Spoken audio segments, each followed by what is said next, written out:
we come back to Tawheed al-Ibadah, worshipping Allah by maintaining His unity in that worship, we do so in the way that the companions of the Prophet ﷺ did.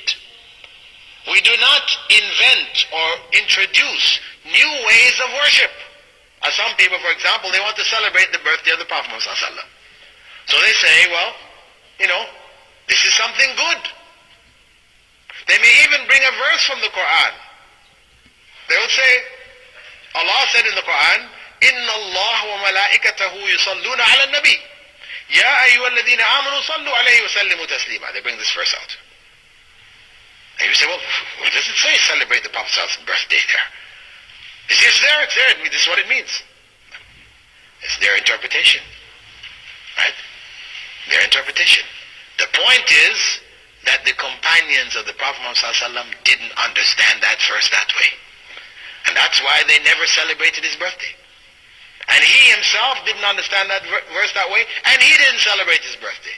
And the early generations didn't celebrate his birthday. It wasn't until some 400 years after the time of Prophet ﷺ that his birthday began to be celebrated in Egypt in the Fatimid Shiite rule.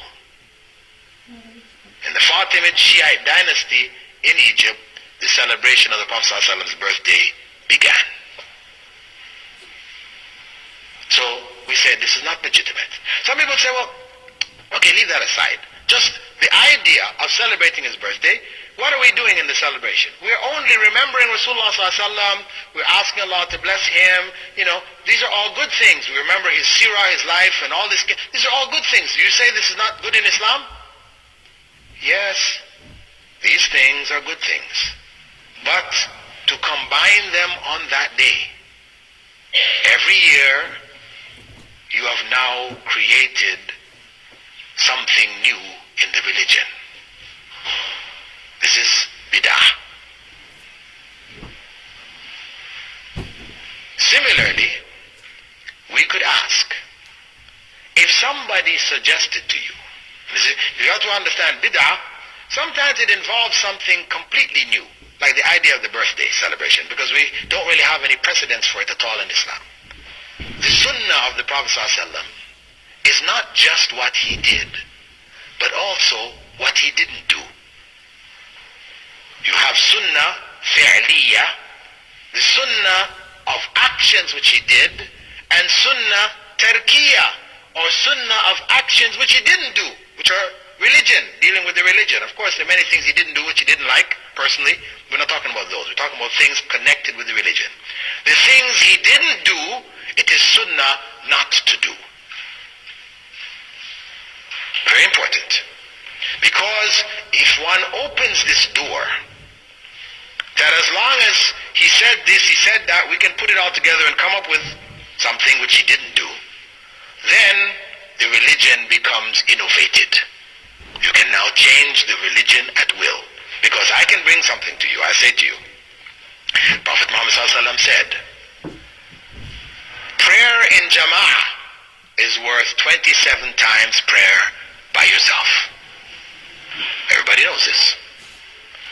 He also said, whenever you enter the masjid, you should pray 2 rak'at, 2 units of prayer, before sitting down. Everybody knows this. Let us put the two together.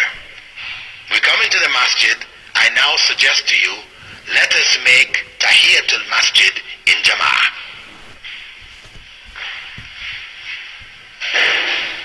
If I suggest that, what do people say? They say, no, you can't do that. Why not? Prophet ﷺ said the prayer in Jama'ah is worth more than the prayer by yourself. He also said, whenever you come in, you should do this 2 rak'ah. Why can't we put them together and do it? Well, the Prophet ﷺ didn't do it. That's why, yes. He didn't do it, so we cannot do it. He made tahajjud in Jama'ah. This is also sunnah, and he did it in Jama'ah. We can do it because he did it. But to do Tahiyyat al-Masjid in Jama'ah, or to do the sunnahs before Dhuhr, the sunnahs after Dhuhr in Jama'ah, we can't do it because Prophet Muhammad ﷺ didn't do it. And that's emphasized by his well-known statement, ما تركت شيئا يقربكم إلى الله إلا وأمرتكم به. I didn't leave anything which would bring you closer to Allah without instructing you to do it. That's the bottom line. If it's going to bring you closer to Allah, Prophet Muhammad ﷺ told us to do it. If he didn't tell us to do it, it will not bring you closer to Allah, no matter how good you think this is, how much reasoning you give behind it, it will not bring you closer to Allah. It will take you farther away from Allah. This is the basic principle based on the statement of the Prophet Muhammad ﷺ, Man ahdatha fi amrina ma laysa minhu fahuwa rad. Whoever introduces anything new in this religion of ours, not approved by Allah and by the Messenger of Allah, it is rejected. This is to protect the religion in its pristine purity from change, deviation, etc., like what happened to the other religion, the other messages which were of Islam but became distorted in time, like that of Christianity, Judaism, etc., etc.